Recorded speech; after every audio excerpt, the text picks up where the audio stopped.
Vamos, Mateo. No, llévala para la casa, tráela. Tráela. Vamos. Pásasela, pásasela. Llévala.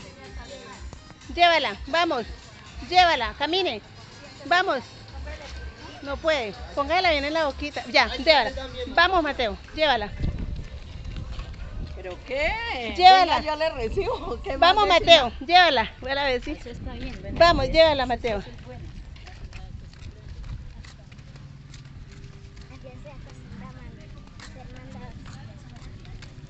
Y pelea si no le da la bolsa.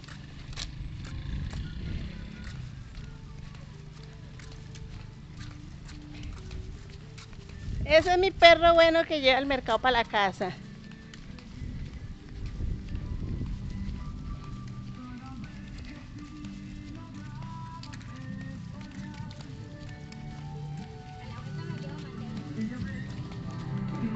Descansa pues. Llévala. Vamos con la libra de arroz para la casa, para el almuerzo de Orlando, del papá. Vamos. Llévalo, hijo, llévalo. Vamos. Mire, vecino. Llévalo.